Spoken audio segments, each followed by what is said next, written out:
a todos y a todas. Muchas gracias por venir y bueno, repetir, evidentemente gracias a Pablo y a Nubia por el apoyo y a toda la gente que está en la organización, evidentemente, aunque sea echarse flores un poco por encima. Y evidentemente muchas gracias a las ponentes por venir hoy. En esta mesa ahora tenemos a María Ruido y Marta Chávez, que por cuestiones logísticas voy a presentar primero a María. Vamos a proyectar una pieza suya, un documental. Ella lo introducirá antes de que lo pongamos y luego tendremos una sesión de preguntas porque se tiene que ir, y luego ya presento a Marta tranquilamente y pasamos a su ponencia. Y bueno, María Ruido es licenciada en, o sea, ella es historiadora de formación, pero luego hizo su doctorado en Bellas Artes en la Universidad de Vigo, aunque nos acaba de contar con problemas y con saltos de una universidad a otra por la cuestión, digamos, disciplinar. Pero su trabajo está un poco en la intersección entre lo que sería la producción estética y el ensayo historiográfico crítico, muy centrado en lo que tiene que ver con cómo se hace, cómo se puede escribir la historia a través de las imágenes. Y a lo que nos interesa particularmente quizá aquí, pues es, digamos, la atención que ella tiene desde distintas perspectivas a la cuestión del cuerpo y a la presencia continua de lo que es el tema del trabajo en sus reflexiones. O sea, no voy a dar un currículum demasiado extenso, porque creo que también para dejarle tiempo a ella para que presente el documental. Yo, más allá de esta pieza, que es Estado del Malestar, en plan, os recomiendo que podéis ver lo que tiene colgado en Vimeo. Tiene varias cosas, como el plan Rosebud, ficciones anfibias, Electrocrash y otras piezas que yo creo que pueden ser bastante interesantes. A mí particularmente me interesan, digamos, por cierta reflexión que hay entre lo que tiene que ver con la composición del relato histórico a través de los fragmentos, y que creo que puede ser interesante. Y sin más dilación, pues le dejo paso a ella para que haga una introducción de la pieza. Bueno, pues me voy a quitar la mascarilla para que se grabe un poco mejor esto. Muchas gracias a la organización por la invitación y a los ponentes. No he podido escucharlo de esta mañana, pero bueno, conozco el trabajo de alguno de ellos y el trabajo de Marta muy bien, aunque no nos podamos cruzar esta tarde en las preguntas. Y sobre todo voy a intentar no pisar gran parte de lo que supongo que os va a contar ella sobre el comunismo ácido, porque la inspiración básica para este ensayo visual partió de un texto también de Mark Fisher, sobre todo un capítulo de realismo capitalista, que es la privatización del estrés. En realidad mañana vais a tener a Antonio Gómez Villar, así que estamos Working Death al completo.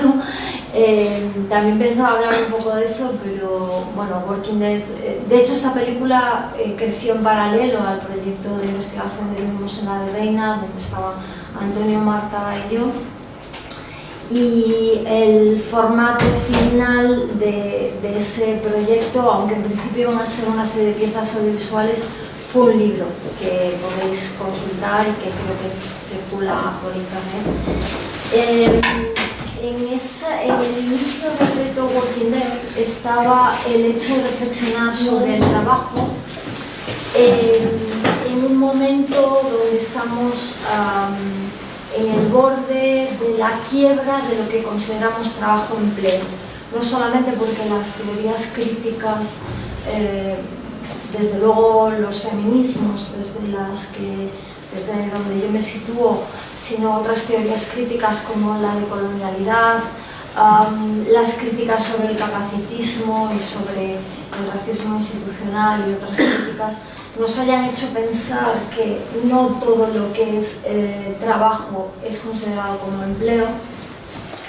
Y creo que estamos, o sea, al principio del inicio de la investigación fue precisamente ese, el momento de cambio en el que estamos viviendo, un momento donde sabemos que el empleo tal y como lo entendemos pues no va a haber para todos y vamos a tener que redefinir nuestra estructura social, en una sociedad, por otra parte, absolutamente trabajista, ¿no? Donde lo que realices en la vida como empleo, cómo te ganas la vida, o por lo menos cómo te sitúas laboralmente en la vida, marca tu función social y tu lugar en la estructura social. Y un momento también, bueno, donde las relaciones entre renta y trabajo van a cambiar. Y como decía un viejo lema de principios de allá por el principio del 2000, cuando yo llegué a Barcelona, que decía: no queremos trabajo, queremos dinero, ¿no? En realidad se supone que el trabajo es nuestra fuente principal de extracción de renta, y el chantaje del trabajo asalariado es ese, que la fuerza de trabajo, los que no somos propietarios de los medios de producción, hablando en términos marxistas tradicionales, que hoy habría que recolocar bastante, pues tenemos que vender esta fuerza de trabajo. Así que yo creo que las luchas siguientes, y bueno, lo que veíamos al empezar en los escenarios del post-trabajo, que es como se subtitula Working Death, es cómo se va a implementar la renta básica, en qué medida trabajos que no se consideran trabajo regular, como por ejemplo el trabajo sexual, el trabajo reproductivo, qué lugar van a ocupar, y una serie de preguntas que, bueno, intentamos responder sobre todo de una forma coral en un libro donde nosotras actuamos como editoras de una serie de textos que o bien fueron realizados para el libro específicamente, o bien son reeditados. Y una de estas reediciones fue el texto de Mark Fisher, y paso a contaros un poco cómo surgió la película. Una de las cuestiones que también creo que están cambiando en las teorizaciones y críticas al trabajo es el considerar el trabajo fundamentalmente no solo como extracción de renta, no solo como algo que nos sitúa socialmente, sino como construcción de subjetividad. Eso estaba en la base fundamental también del libro de Walking Dead, y desde luego lo está en esta película. Una de las patitas que asomaban ya desde el principio de cuando nos planteamos el proyecto de investigación era precisamente las relaciones entre salud mental y trabajo. Ahora la salud mental está on fire, ¿no? Porque de repente a las agendas políticas les interesa, también porque el tema se ha desbocado con la pandemia.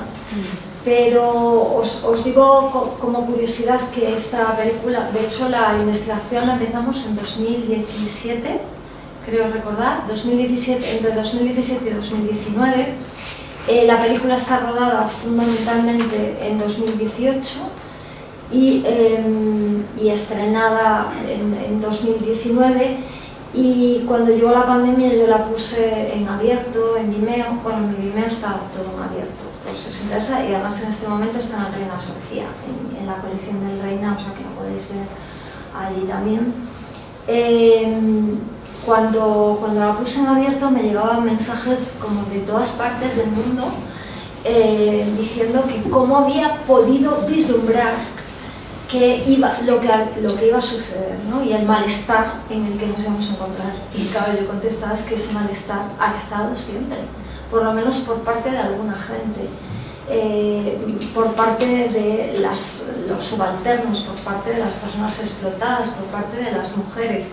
Casi todo el mundo que yo tenía a mi alrededor, desde amigas que son profesoras de universidad o que trabajan en el ámbito de la academia es un lugar donde hay un malestar general, luego si queréis podemos hablar de ello, donde desde la llegada sobre todo de Bolonia hay una enorme presión para una producción que no sabemos muy bien a dónde va, pero como os digo, desde ese ámbito hasta las madres y el tema de la crianza, hasta personas que no tienen empleo y que por lo tanto tienen otro tipo de presión, yo lo que observaba a mi alrededor era una ansiedad y una depresión colectiva.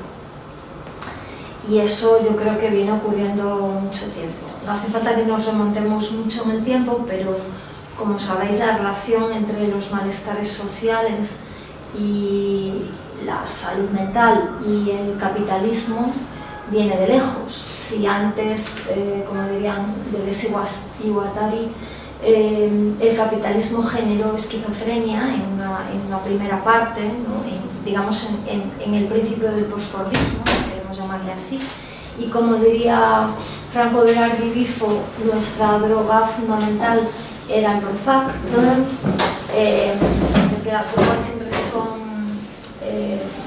bueno, siempre han sido utilizadas por los seres humanos o para salir de la realidad como evasión, pero sobre todo y fundamentalmente yo creo que en los últimos siglos para seguir produciendo, para que sigamos siendo útiles al sistema. En los últimos años el consumo de ansiolíticos y de antidepresivos ha sido exponencial y además, no sé si habéis tenido ocasión de comprobarlo, es bastante fácil que te los receten porque como decía, el sistema nos necesita activos, nos necesita productivos y nos necesita sanos, al menos aparentemente, ¿no? También por eso se recurre a la industria farmacológica y no realmente a ver dónde está la raíz del problema. Digamos que es algo que nos mantiene en la producción sin quitarnos el malestar, pero bueno, las pastillas son rápidas, útiles, mucho más rápidas que una terapia, ¿no? Y sobre todo mucho más sencillas de incorporar a nuestra vida que un cambio radical en el sistema y cambios radicales en nuestra forma de vivir. Como os decía, la película surgió en paralelo a Walking Dead y para dar expresión a esta línea que bueno, en ese momento del proceso de investigación para mí tomó un cariz que exigía un protagonismo por sí misma y surgió sobre todo de la lectura de Realismo capitalista, que seguramente es un libro que habéis leído porque bueno, es muy, en los últimos años, la última década desde su publicación en inglés y luego ya en 2016, quiero recordar, la publicación en castellano, pues ha sido, creo que un libro muy leído y más en una facultad como esta. Me interesa recalcar de Realismo capitalista ese capítulo en concreto, la privatización del estrés, y tres conceptos que creo que están presentes de una manera muy fuerte en ese capítulo y en todo el libro, que es la propia idea del realismo capitalista, es decir, de que no podemos ni imaginarnos vivir fuera del sistema capitalista, de un sistema que nos dice que la realidad es esta y que no puede ser de otra manera. De hecho, el subtítulo del libro, como sabéis, es No hay alternativa, entre interrogaciones, que es una pregunta que contesta directamente a la afirmación de Margaret Thatcher cuando dice no hay alternativa, ¿no? Que es su respuesta, bueno, al incipiente proceso de declive del capitalismo, del socialismo de Estado, del capitalismo soviético que se estaba produciendo, del desmoronamiento, digamos, de esa forma de implementar el socialismo que, bueno, no abundaré, seguramente esto lo contará Marta, pero desde luego tiene poco que ver con la idea de comunismo y con una idea que yo creo que debe permanecer en nuestro horizonte. Y comunismo es una palabra mucho más irreciclable que otras, ¿no? Y con un cierto grado de complejidad suficiente como para que todavía no sea útil como palabra, a pesar de bueno, de su mal uso, del mal uso que se le está dando últimamente, donde todo es comunismo, todo es secta, la libertad significa cosas rarísimas, ¿no? Como irse a tomar cañas, etc. Otro de los conceptos básicos es el de voluntarismo mágico, y esto tiene que ver con la construcción del yo neoliberal y el capitalismo neoliberal semiótico en el que estamos, ¿no? Donde, bueno, todos y todas nos hemos educado en la idea de que si no llego a mis metas, si no llego a aquello que me he propuesto, es culpa mía, fundamentalmente, y a autoculpabilizarnos y a vivir como un fracaso, sobre todo las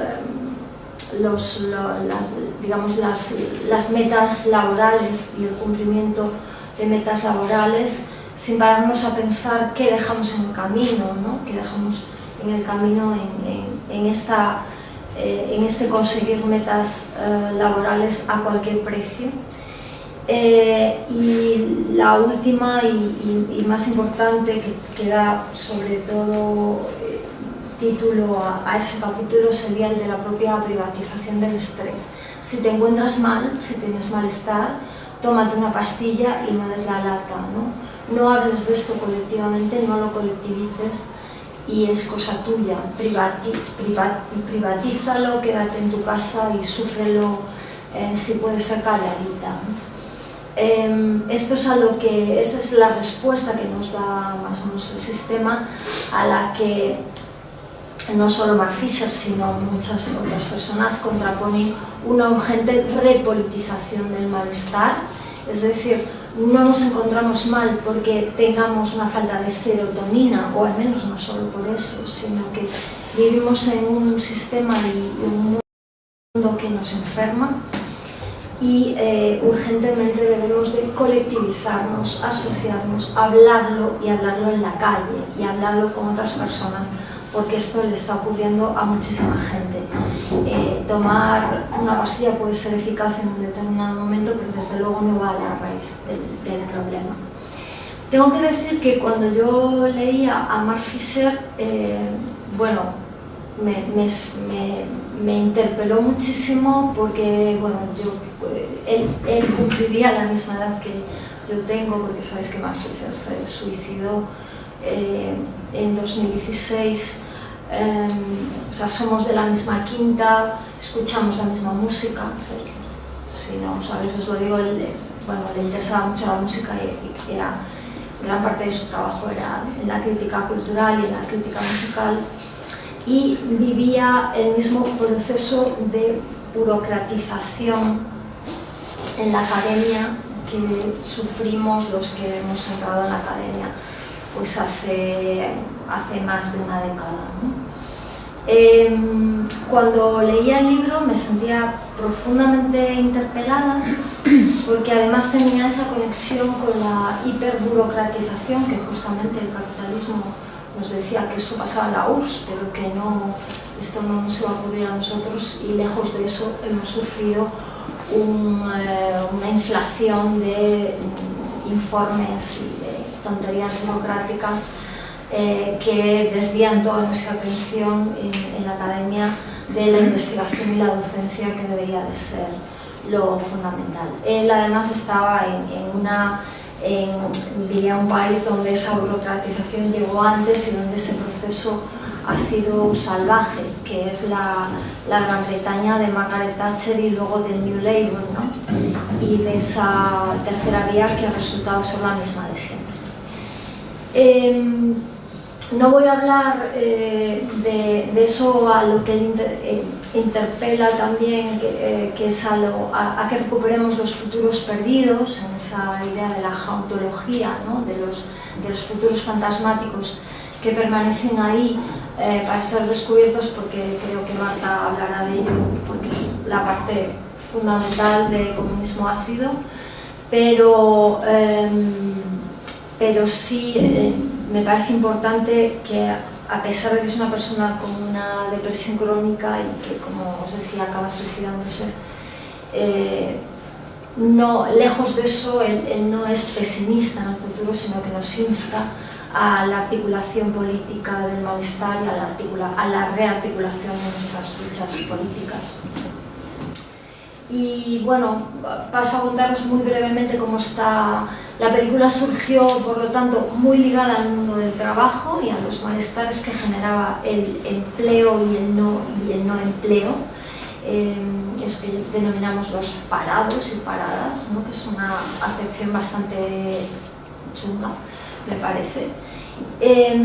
Y ligado, como os decía, tanto a Mark Fisher como a otra persona que tiene un gran protagonismo en la película, que es Santiago López Petit, sobre todo en la parte final de la película, que sabéis, él relata en Hijos de la Noche y en otros textos, pero muy especialmente en el libro Hijos de la Noche, su experiencia como una persona que sufre una enfermedad de síndrome de sensibilización del sistema nervioso central, que eso abarca lo que denominamos fibromialgia y otras enfermedades que están, no se sabe si son de carácter somático, psicosomático o psíquico, y que desde luego lo que sí representan es ese cuerpo que se rebela, ese cuerpo que se enferma para no ser productivo en el sistema, como explicará él mismo. Y otra gran fuente de inspiración también, por supuesto, fue Franco Grifo y todo el trabajo que él ha hecho con las drogas, con las drogas farmacológicas que se emplean para seguir produciendo, y bueno, y todo su estudio sobre el trabajo en la fábrica de la infelicidad y en otros textos. Todo esto estaba muy conducido y bueno, contó además con una persona que es uno de los pocos psiquiatras que a mí la psiquiatría en general es súper biologicista, la psiquiatría tradicional, y uno de los pocos que no siguen esta línea tan biologicista es Guillermo Rendueles en España. Y Guillermo Rendueles tiene una historia muy interesante que además está trufada con la lucha política y está relacionada sobre todo con la huelga de las camisas Psique en Gijón. Él es asturiano y con toda la herencia de la antipsiquiatría. De hecho, él trajo a Franco Basaglia a España y bueno, toda esa línea que es muy interesante. Pero como os digo, toda esta línea ligada al trabajo y ligada a la teorización sobre el malestar se rompe cuando en un curso de nociones comunes conozco a Flipas GAM, o sea, los grupos de ayuda mutua, que hay varios en el Estado español y aquí en Madrid también, a gente que trabaja en salud mental de forma particular y sobre todo al colectivo Inspiradas. El colectivo Inspiradas es un grupo de mujeres activistas en salud mental y afectadas por el sistema de salud mental, algunas de ellas con un diagnóstico psiquiátrico, que cambian completamente el esquema y la idea que yo tenía al principio de la película y pasan a formar parte, son casi la espina dorsal de la película, porque, bueno, lo vais a ver, son de una enorme potencia, su trabajo es de una enorme potencia, sus palabras son de lo más sensato, por no decir cuerdo, que he escuchado nunca, y es muy interesante cómo están imbricadas en otras luchas, como el tema de la vivienda, como el tema trans, como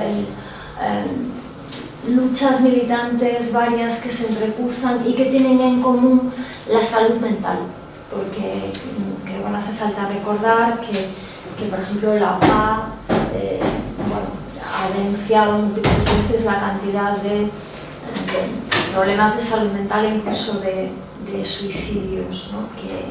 que se producen a raíz de las cuestiones relacionadas con la vivienda.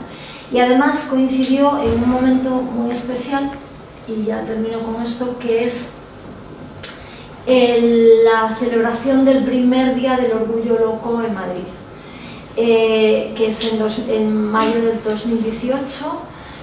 Bueno, luego se celebró en 2019 y se cortó por razones obvias por la pandemia.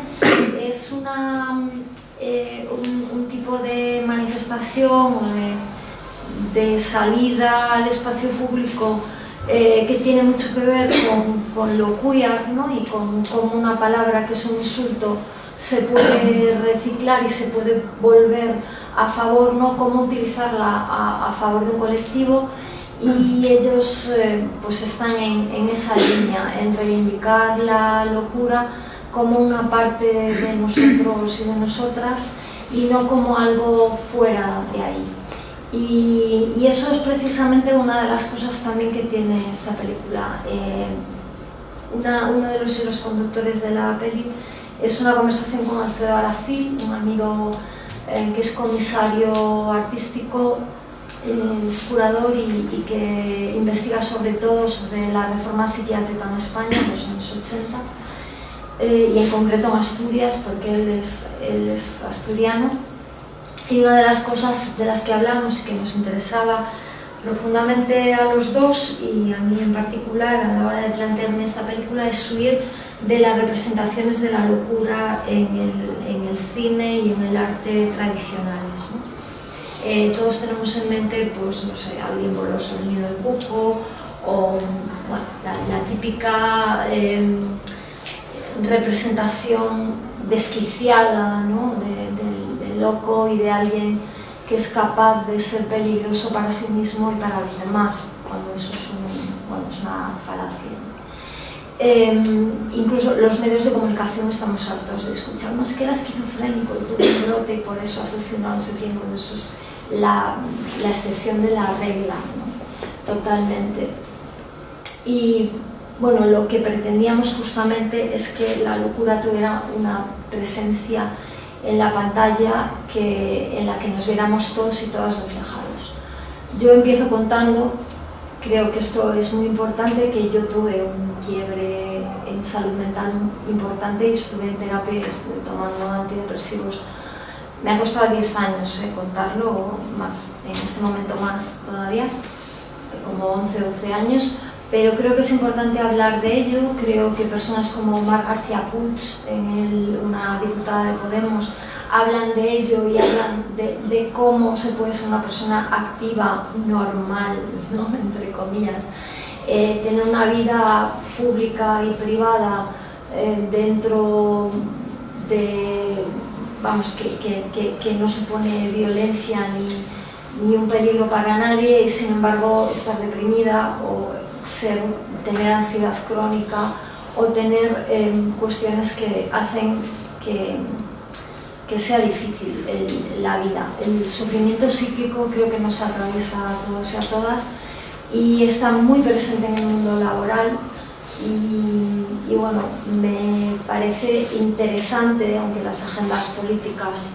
ya sabemos cómo son y hoy hablan de una cosa, mañana de otra, a ver a dónde llega todo esto, pero me parece importante que empiece a hablarse de eso públicamente, que las personas sin diagnóstico, sin etiqueta, empecemos también a hablar de nuestros malestares y que esto se hable en las empresas y en el mundo laboral, porque no somos robots, no somos una meseta emocional y eso tiene mucho que ver, sobre todo para aquellas personas que trabajamos con seres humanos, ¿no? Creo que nuestro estado de salud mental es muy importante, como lo es el de los estudiantes o estudiantes que tenemos delante, ¿no? Y donde parece que lo importante son las calificaciones finales y yo creo que eso no es así, que hay una relación que excede a todo eso y que se llama, o debería llamarse educación, que estaría muy por encima de las calificaciones finales o del título final que se consigue en una escuela o en una universidad. Y bueno, he hablado un montón, vamos a ver la peli, que dura unos 50 minutos, un poquito más, porque vamos a quitar la parte final y luego, pues, si queréis hablamos un momento de la peli o de lo que queráis.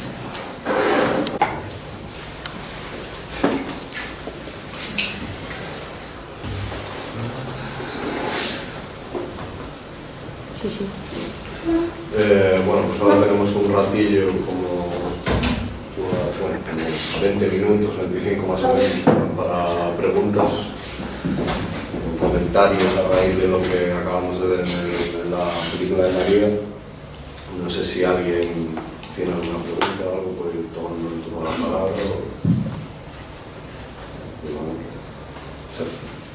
Vale, muchas gracias María por la intervención y la revisión documental, por acceder a participar en estas jornadas. Te quería comentar varias cosas. Una de ellas, en línea con lo que pudimos discutir en el Congreso de Barcelona, es ¿qué responderías tú a esas acusaciones de psicologismo o de reduccionismo psicológico cuando hacemos crítica del trabajo y ponemos en el centro la salud mental, por ejemplo? En línea con la pregunta que pudo hacer, por ejemplo, Jaime Guindel. No sé si lo recuerdas. Pero bueno, en fin, ¿qué dirías tú a este tipo de acusación que dice que dar una excesiva importancia al tema del daño subjetivo o de los problemas de salud mental que acarrea las condiciones contemporáneas de trabajo nos haría caer a la crítica política o a la crítica social en una especie de psicologismo o subjetivismo que es políticamente inoperante?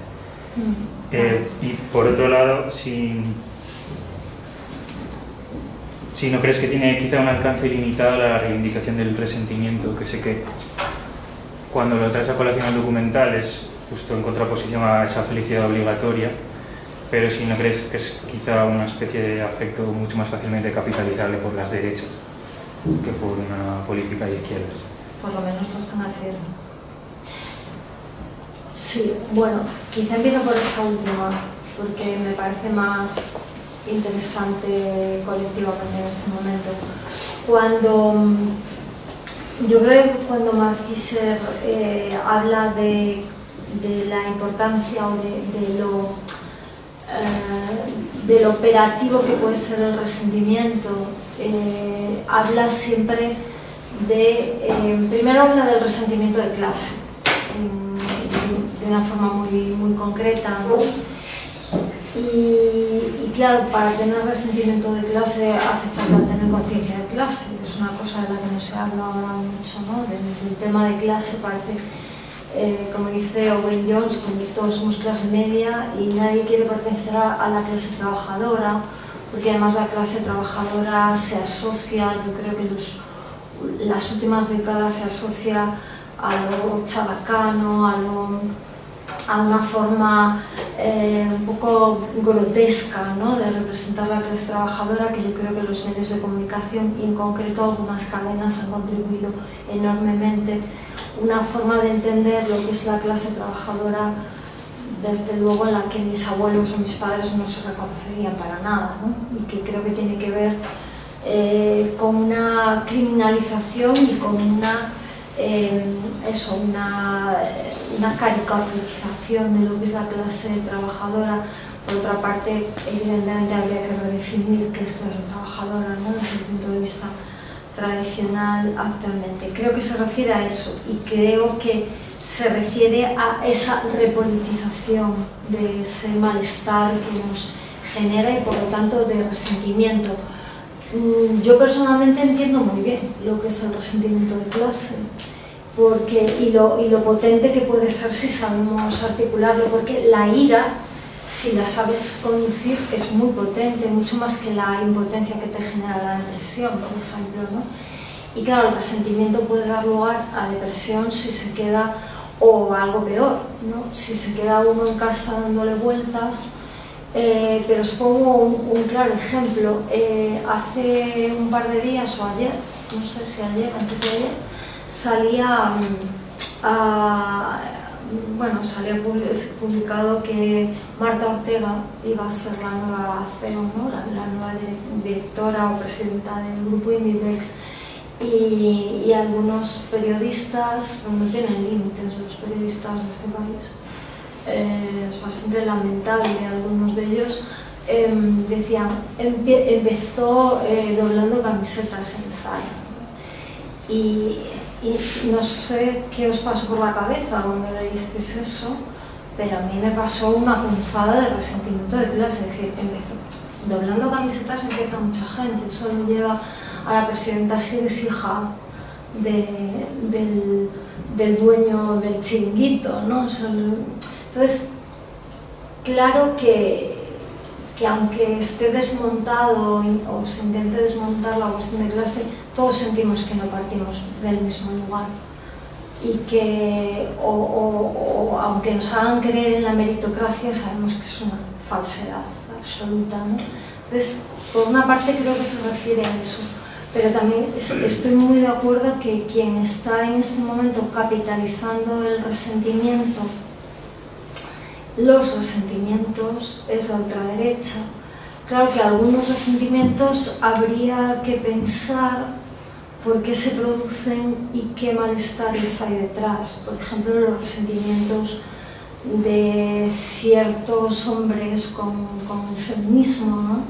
O con los feminismos, y que por qué achacan a las feministas su frustración, ¿no? Porque ahí también está cómo se entienden los problemas y cómo se conducen estos malestares, ¿no?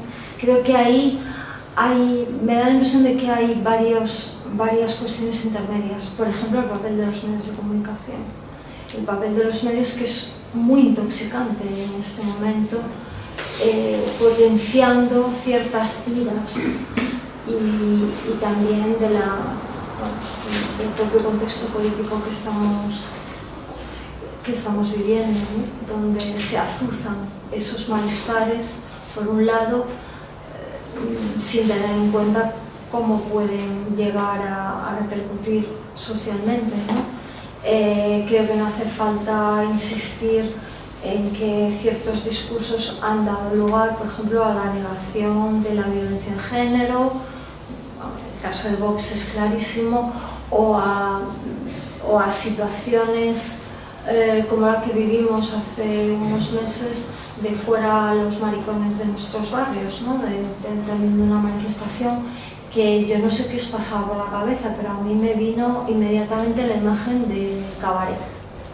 Y Cabaret ya sabemos de qué va, ¿no? De la erupción del nazismo. O sea, estamos viviendo un momento donde esos malestares, de múltiples malestares, pueden confluir. Es un caldo de cultivo bastante explosivo, bastante peligroso, y creo que no lo estamos haciendo bien desde las izquierdas o desde movimientos sociales. Creo que no estamos atendiendo a ciertos malestares y al porqué, a la raíz de esos malestares. Eso me parece claro. Y luego lo que te contesto, creo que era una pregunta que te hizo Jaime Bindel, ¿no? Ahora que recuerdo. A ver, puedo estar de acuerdo con que psicologizar, ¿no?, los problemas a veces significa despolitizarlos, ¿no? Igual que todos sabemos y todas sabemos que de las políticas de clase, el paso de las políticas de clase a las políticas de identidad fue capitalizado nuevamente, por ejemplo, por Margaret Thatcher, ¿no? Y cómo se utilizó o se utilizan esas particularidades y esa psicologización para desarticular políticamente. Pero justamente yo creo que en el caso de Fischer, en el caso de otros autores, justamente lo que hablan es de repolitizar el malestar, de no quedarnos en la sociedad terapéutica de la que habla Santiago López Petit, de voy a terapia o hago reiki o hago mindfulness, yo creo que va más por ahí, ¿no? Año de yoga caliente y voy a mis terapias. Una sociedad terapéutica y cierto tipo de terapias, no voy a nombrar algunas, pero yo creo que cierto tipo de terapias justamente lo que te hacen es desculpabilizarte y despolitizarte y hacerte una persona más individualista todavía, acentúa más el ego neoliberal, el yo neoliberal. Creo que habría que salir de esa sociedad terapéutica y rearticularnos, insisto, y no es fácil porque yo creo que es un problema que vemos todos y no lo estamos consiguiendo. Pero por otra parte, también diría, haciendo una crítica a la posición que puedo, o sea, creo que Jaime no va por ahí porque lo conozco, pero ojito con esto, porque de ahí a criminalizar la diferencia o a o la trampa de la diversidad, ¿verdad? De algunos señoros que escriben libros, pues hay una fina línea, ¿no? Y creo que a las feministas se nos ha dicho que dividimos a la izquierda, creo que a las luchas del LGTBI se les acusa un poco de lo mismo, y a ciertas luchas como el anticapacitismo, como puede ser esta, también se le puede atacar por ahí, y creo que lejos de eso no la dividen, la enriquecen y la rearticulan. Pensar como piensa cierta izquierda tradicional, que podemos dar marcha atrás en el tiempo y ponernos en los años 60, o cierta mirada nostálgica, ¿no? De ciertas novelistas y ciertos políticos, volver al fordismo y a la fábrica, pues es que eso no va a ser posible, y tampoco articularnos de una manera que no sea interseccional. O sea, que creo que hay que atender a todas esas cuestiones. No creo que atender a la salud mental merme en la politización, creo, pero claro, todo depende hacia dónde se dirija, ¿no? Toda esa situación. Es como el tema de la renta básica. El horizonte de una renta básica es, o las demandas de renta básica son importantes, fundamentales, estábamos diciendo antes, ¿no? Que vamos camino de una sociedad sin empleos, donde el trabajo va a ser definido de otras maneras o con pocos empleos, por lo tanto la obtención de renta va a ser por otra parte. Ahora, ¿cómo quiere implementarla Juan Ramón Rayo? ¿O cómo quiere implementarla pues economistas feministas o economistas de coloniales? No tienen nada que ver. Entonces creo que es un poco lo mismo. Hay que pensar dónde y cómo. No sé si...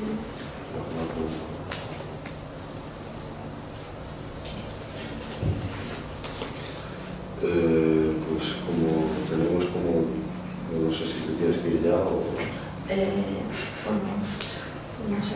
Tengo 3 minutillos, si hay alguna otra cuestión, si quieres preguntar algo sobre la peli o algo así, pues...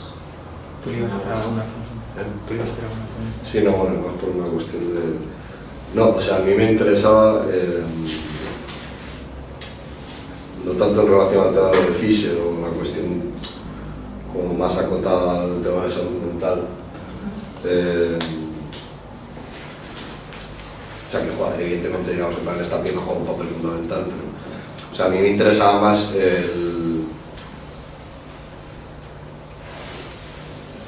digamos, con esta cuestión de cómo, o no es como lo veo yo, que esto lo puedes, o sea, igual no equivoco, es cómo compones la cuestión de estas películas a través de fragmentos, digamos, en plan de materiales que quedan más o menos, digamos, olvidados o maltratados y van superponiéndose de cierta manera para, digamos, entre comillas, romper cierto relato. ¿Cómo crees tú, que esto es una pregunta que se sale un poco de lo que es esta pieza como tal, cómo crees tú que se puede hacer eso en relación a la cuestión del trabajo? Porque, por ejemplo, el tema de Farok, que escogiera las imágenes, digamos, de que nunca se ha filmado como tal la experiencia del trabajo, y creo que, no quizá en esta pieza, pero por ejemplo en el documental, que ahora mismo no recuerdo, no sé si es Ficciones Anfibias, que tienes, está presente, digamos, ciertas imágenes de lo que sería el proceso productivo, las fábricas estas de Mataró y tal, y cómo se puede hacer, digamos, en plan que eso aparezca a través de la imagen sin saltar a la cuestión directamente luego de la entrevista, que es una pregunta así más formal, no sé si me estoy quedando en todo. Es que no sé si te he entendido. A ver, por una parte, el tema de filmar el trabajo y de las relaciones entre el cine, el audiovisual y el trabajo es un tema interesantísimo, y efectivamente creo que ahí Farok tiene razón. Es muy difícil hacer partícipe a los espectadores de la experiencia de lo que puede ser el trabajo, porque ahí jugamos con el tiempo. El cine es un arte del tiempo y nuestra vida está en gran parte dedicada al trabajo, o sea, dedicamos muchísimo tiempo de nuestra vida, muchísimo más del que deberíamos, a trabajar. Perdemos la vida para ganarnos la vida, ¿no? Entonces ahí la cuestión temporal es fundamental. A este respecto, pues me vienen a la cabeza experimentos, bueno, de algunos autores chinos contemporáneos, ¿no?, que tienen películas larguísimas que acompañan de alguna manera un poco más fielmente a estos, por ejemplo, a los mineros en la bajada a una mina, que nos resultan bastante agónicas, ¿no?, porque la experiencia visual, que es una experiencia de placer, fundamentalmente, yo creo que los seres humanos tenemos cierto rechazo a que nos produzca ese malestar. Y no me refiero con las películas de terror, que nos gustan mucho porque sabemos que es una mentira, ¿no?, y que está del otro lado, sino algo que nos recuerde demasiado a nuestra propia vida, justamente. O estoy pensando en Jane Dillman, ¿no?, que es una película para las feministas, la película sobre el trabajo reproductivo, que es una película que dura 3 horas y pico, que, bueno, personalmente me parece fascinante, pero también he visto cómo la gente deserta y se va, porque a la segunda pelada de patatas en tiempo real no lo puedes soportar. ¿Por qué? Pues porque tiene mucho que ver con nuestra educación visual también. Estamos educados en la elipsis o en ciertos trucos, ¿no?, del cine de Hollywood, no sé cómo llamarlo, del cine comercial, que asociamos con lo que es la representación cinematográfica, como puede ser el plano contra plano, ¿no? Sin embargo, tú no ves una conversación como si fuera un partido de tenis, pero allí cuando la ves en pantalla te parece lo más normal del mundo. Y la elipsis también nos lo parece. Entonces, el tiempo real, de hecho yo tengo una película que se llama así, Tiempo Real, que es sobre la experiencia del trabajo, sobre todo el trabajo reproductivo, y que un poco despieza Jane Dillman.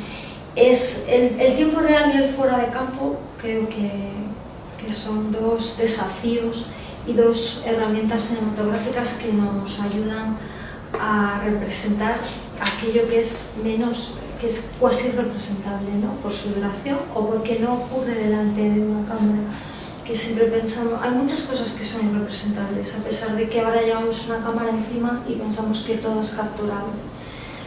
Y no sé si te responde, esto parece una clase sobre teoría fílmica, disculpadme. Pero no entiendo muy bien a qué te referías con ese salto hacia la entrevista. O sea, precisamente cuando se enfoca la cuestión sobre el tema de... O sea, la experiencia de trabajo no se agota en el sufrimiento, pero es cierto que juega un papel bastante importante, y sobre todo si se mira de cierta manera menos angélica, digamos. Entonces es cierto que parece un poco complicado a veces lo que es dibujar, o sea, o plasmar en imágenes lo que es el proceso productivo, o bueno, o lo que no es considerado empleo, sea el trabajo doméstico, sea el trabajo reproductivo, sea múltiples formas de trabajo informal que pueden asimilarse a la forma salario, por ejemplo. Pero es cierto que es difícil, o al menos yo no tengo constancia de ello, digamos, es difícil ver el salto entre lo que sería la plasmación de lo que es el desempeño del trabajo y luego el relato del trabajador. Que bueno, podríamos hacer analogías que, por ejemplo, es difícil, que se tiene hecho mucho cine, pero de unas formas a veces un poco televisadas, que es muy difícil mostrar la experiencia del loco y luego lo que es el relato del loco, su experiencia. Entonces iba un poco por ahí, pero bueno, era una cuestión así más de curiosidad, no sé si lo formulé. No sé qué responderte, simplemente, o sea, la cuestión de la fragmentación es mi manera habitual de trabajar, y yo trabajo con material propio y con material ajeno, sobre todo con material fílmico en muchos casos. Aquí están, por ejemplo, películas de Belatar, de Godard, de otra gente, pero también con mucho material basura que encuentro en YouTube. Me interesan mucho los materiales de baja resolución, que circulan, que son materiales que nos pasan por delante, y me interesa mucho descontextualizarlos y recolocarlos. La cuestión de cómo de la entrevista, o de si en la entrevista se puede transmitir la experiencia a través del relato,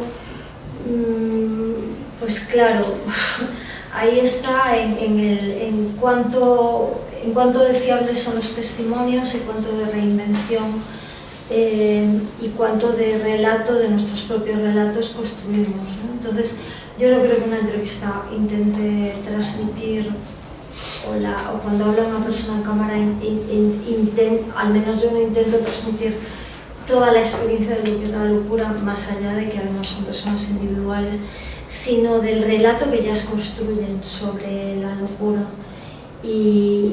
o del relato que un trabajador puede construir sobre cómo es bajar una mina, o del relato de lo que es la revolución, que es, bueno, el último trabajo, de hecho mañana me voy a Lisboa, en el que estamos trabajando, que es para qué sirven las imágenes de una revolución, y que tiene bastante que ver con esto. Las imágenes de una revolución son futuros posibles, que se quedaron ahí congelados, es pura jantología, ¿no? Son puros fantasmas.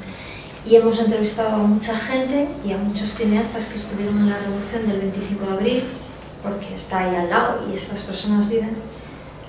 Y es curioso la diferencia que hay entre las imágenes y lo que parecen transmitir esas imágenes y el relato, porque el relato a través del tiempo está contaminado de otras cosas, por ejemplo de nostalgia en muchos casos, cualquier tiempo pasado fue mejor, o en aquel momento podíamos, una sensación de impotencia en la actualidad, o al revés, de pensar es normal que aquello, que hubiera un contragolpe y no saliera bien, porque lo que demandábamos era demasiado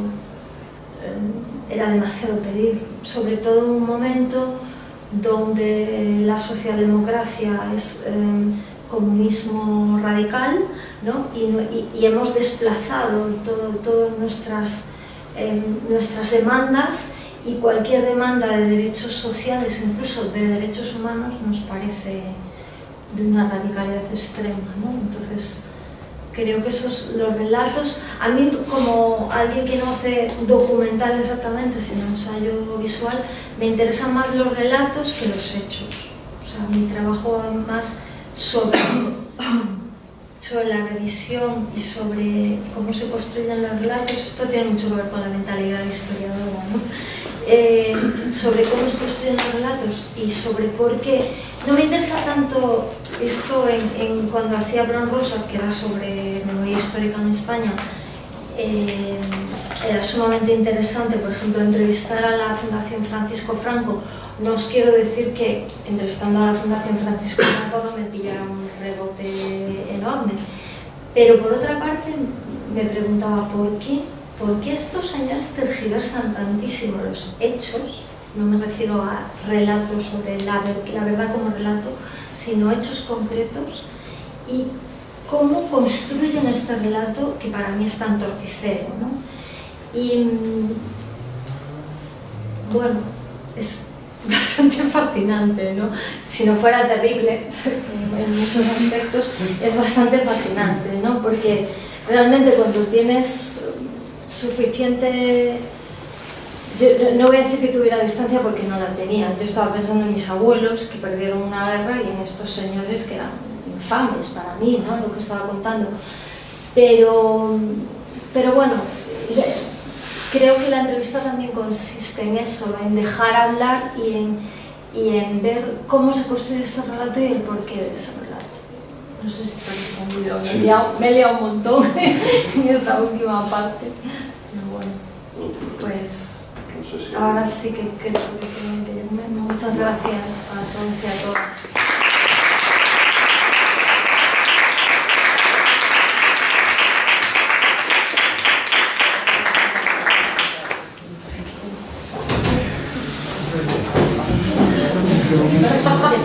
Si hacéis un descanso. depende. ¿Quién que hagamos un descanso de esto? Como quiera la gente. Bueno, pues muchas gracias. Bueno, como quiera la gente que escucha. Más bien. ¿Qué necesitas? ¿Cómo estás tú ¿Descansar? después? Claro, Vale, comento. hacemos una pequeña pausa. Gracias. Voy a parar esto. Gracias, Sergio.